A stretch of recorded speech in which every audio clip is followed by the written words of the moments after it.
ஆட்டோக்களுக்கான குறைந்தபட்ச கட்டண வரம்பை உயர்த்த வேண்டும், பைக் டாக்ஸிகளை தடை செய்ய வேண்டும் ஆகிய கோரிக்கைகளை வலியுறுத்தி ஆட்டோ ஓட்டுநர்கள் சங்கத்தினர் சென்னையில் போராட்டம் நடத்தினர்.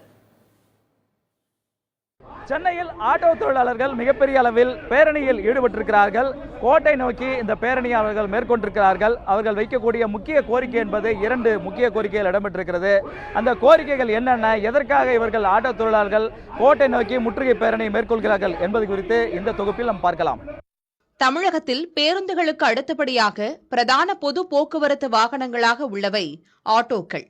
சென்னை, கோவை, மதுரை போன்ற பெருநகரங்களில் இருந்து சிற்றூர்கள் வரை போக்குவரத்து சேவை தரும் ஆட்டோக்கள் சுமார் 5 லட்சம் நபர்களுக்கு வாழ்வாதாரமாக உள்ளன.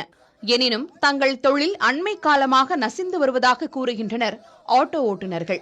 கோரிக்கைகளை வலியுறுத்தி சென்னையில் ஆட்டோ ஓட்டுநர்கள் சங்கத்தினர் சுமார் 1000 நபர்கள் எழும்பூரிலிருந்து கோட்டையை நோக்கி பேரணியாக சென்றனர். கோரிக்கைகளை வலியுறுத்தும் பதாகைகளை ஏந்தி இருந்ததுடன் முழக்கங்களையும் எழுப்பினர்.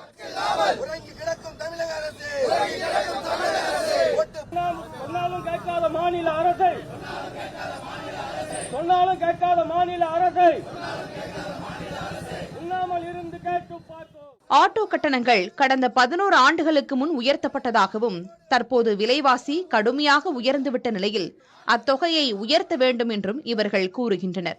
குறைந்தபட்ச கட்டணத்தை 25 ரூபாயிலிருந்து 50 ரூபாயாக அதிகரிக்க வேண்டும் எனவும், அதன் பிறகு ஒவ்வொரு கிலோமீட்டருக்குமான தொகையை 12 ரூபாயிலிருந்து 25 ரூபாயாக அதிகரிக்க வேண்டும் என்றும் அவர்கள் வலியுறுத்துகின்றனர். ஏன் அரசு ஆப்பை தொடங்க கூடாது? அரசு அந்த ஆப்பை தொடங்குச்சுன்னா மீட்டர் கட்டணம் உடனடியாக 6 மாசத்துக்கு ஒரு வாட்டி மாற்றி அமைச்சிக்க முடியும். கும்தான் சொல்லி நிறுவனத்தை நிறுவி அவர் கேட்கிற சேர்மன் ஜெயக்குமார் கொடுங்க, நாங்க நிர்ணயிச்சிடறோம்னு சொல்லி.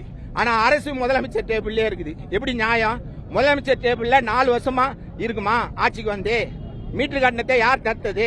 அதனால மீட்டர் கட்டணத்தை உடனடியாக ஏற்றி செயலி மூலம் அதை அமல்படுத்தணும். பெரும் நிறுவனங்களால் நடத்தப்படும் ராபிடோ போன்ற பைக் டாக்ஸிகளும் ஆட்டோ தொழிலுக்கு பெரும் சவாலாக உருவெடுத்துள்ளதாக கூறுகின்றனர்.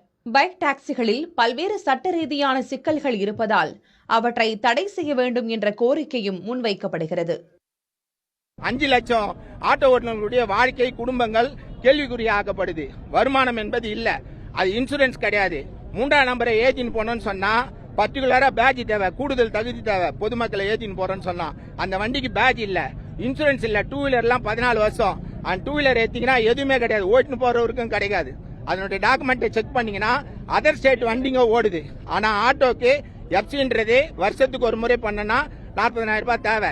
40,000 ரூபாய் இல்லாத எஃப்சி பண்ண முடியாது, இன்சூரன்ஸ் கட்டணும். அப்ப இந்த மாதிரியான முறைகேடுகளை 2 வீலர்ல நடக்கிறத தடை செய்யும் தான் ஆட்டோ ஓட்டுநர்கள் கேட்கிறாங்க. பைக் டாக்ஸிகளுக்கு ஆதரவாக அரசின் செயல்பாடுகள் உள்ளதாகவும் ஆட்டோ ஓட்டுநர்கள் வேதனை தெரிவிக்கின்றனர். மறுபுறம் ஆட்டோ ஓட்டுநர்களால் தங்கள் தொழிலுக்கு அச்சுறுத்தல் இருப்பதாக பைக் டாக்ஸியினரும் புகார் தெரிவிக்கின்றனர். இது தொடர்பாக சென்னை, கோவை, திருச்சி போன்ற ஊர்களில் அவர்கள் காவல்துறையில் புகார் அளித்துள்ளனர். இந்த ஆட்டோ கட்டணத்தை உயர்த்தி வழங்க வேண்டும் என்பது அவர்கள் பிரதானமாக எதிர்பார்க்கிறார்கள். அரசு இதில் உரிய கவனம் செலுத்த வேண்டும். புதிய தலைமுறைக்காக ஒளிப்பதிவாளர் நரேஷுடன் சுரேஷ்குமார்.